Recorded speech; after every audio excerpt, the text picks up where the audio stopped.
I had a nightmare. Let me explain it to you. I'm in my bed in the middle of the night and I can't sleep. So I try to switch on the light, but there is no switch. No light bulb, no electricity, not a single electrical device in the whole house. Weird, no? So I light up the candle, which is obviously next to my bed. And on the floor, I can see a newspaper. On the front page, I can read an article. The 28th of March 2015, world record beaten. A man went from Europe to America in less than 10 days. Hey, wait a minute. We all know that a plane can do this in less than 10 hours, don't we? This is not normal. Below this article, I can see another article. Apartheid has never been this great for European economy. Hey, wait a minute. In my world, in our world, apartheid was eradicated more than 20 years ago. This is not normal. This is not my world. I'm afraid. I'm struggling. I'm falling. I wake up. What a horrible nightmare. I had a nightmare of a world without electricity, of a world without great inventions, such as the car or the plane. I had a nightmare of a world in which racism is still accepted.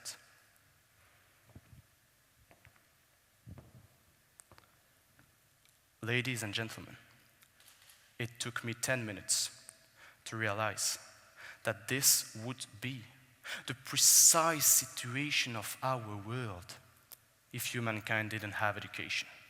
But also, if humankind didn't have creativity.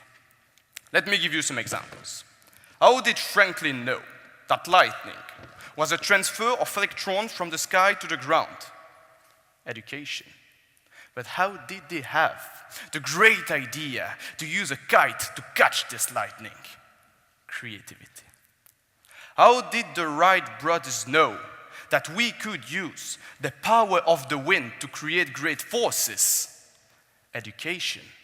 But how did they have the awesome idea to use these forces to create the first plane and make man fly? Creativity. And last but not least, how did Nelson Mandela know that whatever the white people were saying, black people and white people were totally equal? Education.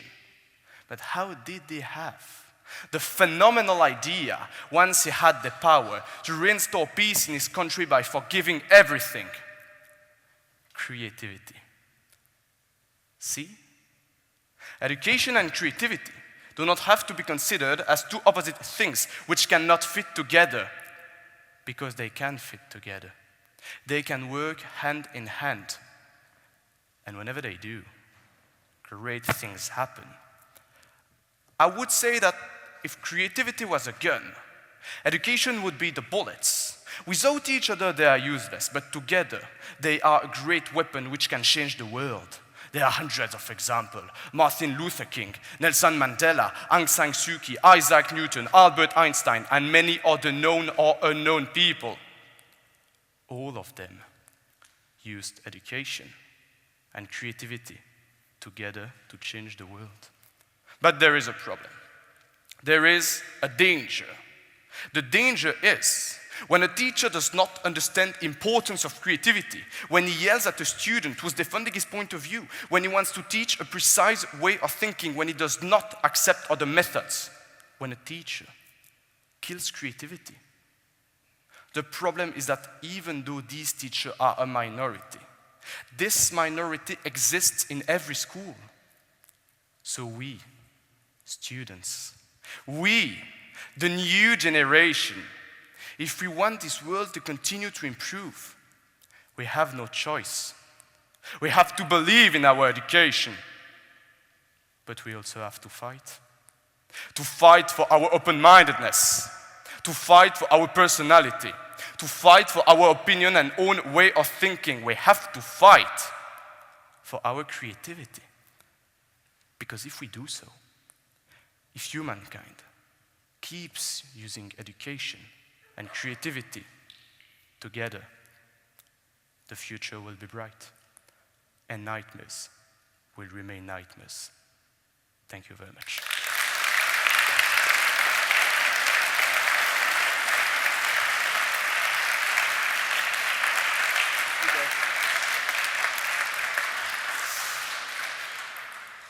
One man's dream is another man's nightmare. How can we decide on which dream stands for the right morals? Which dreams? Oh, because we all have different perspectives of the world. Well, I guess that we all have to follow our dreams, our way to make us happy. Because, well, if we are all individually happy, well, we are all happy. So it would be good, but we still have to care about the world. That's not what I'm saying. So yeah, we have to, not a single dream is not as good as another one. Every dreams are awesome, and we should all fight for our dreams. So yeah, there's not any dream is better than another one. I hope I answered your question. Is that it? Yeah, how about morals, you know? Morals, different morals. Well, I will not say that morals of some people are better than any other morals. So we have to follow our own, because that's what we think, and most importantly, that's what we are. So we have to follow what we are and all our own morals. But the most important is to respect others' morals and others' dreams. Thank you for your question. You stated that we have to believe in our education, we have to fight for our education. What can students your age do? To fight for our creativity. Yeah. To fight for our creativity, well, what we can do is fight against this minority of teachers.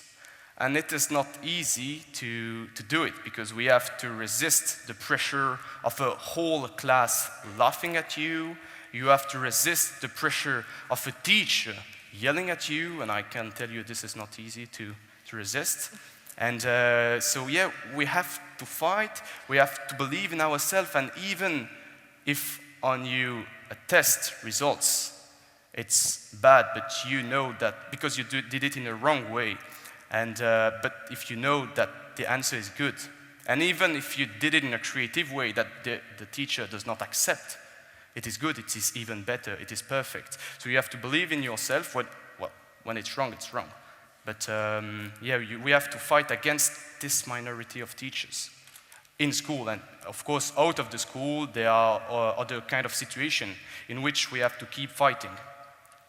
So it's not only in school. Thank you for your question. Pierre-Louis, practically, how would you change education? Would you change anything? I would not change education in a way that I would not put creativity lesson. The perfect way would be to choose great teachers. And there is great teachers, of course, in every school. Mine are just over there. But yeah, to choose great teachers that would stimulate creativity in their own lesson. You see, it can be stimulated in history, in geography, in math, in every single lesson. So I would not add a creativity lesson, but I would make sure that every single teacher knows that it is important. That's what I would do. Thank you for your question. In my experience, even when a professor tries something very creative with his group, the students are just going to roll their eyes and sigh and be like, oh God, no. You want us to fight for our creativity, but does the average student want to be creative?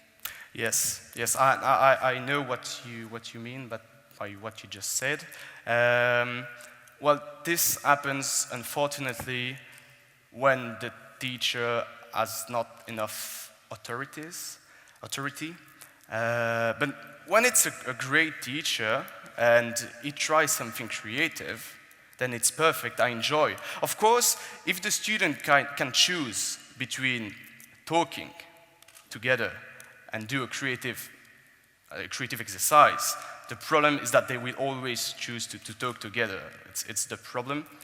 But if the teacher has enough authority and is interesting in what he does, in this way, he can interest his pupils and improve their creativity, because in this way they will follow the lesson and they will improve their creativity. This would be perfect. Yeah. Thank you for your questions.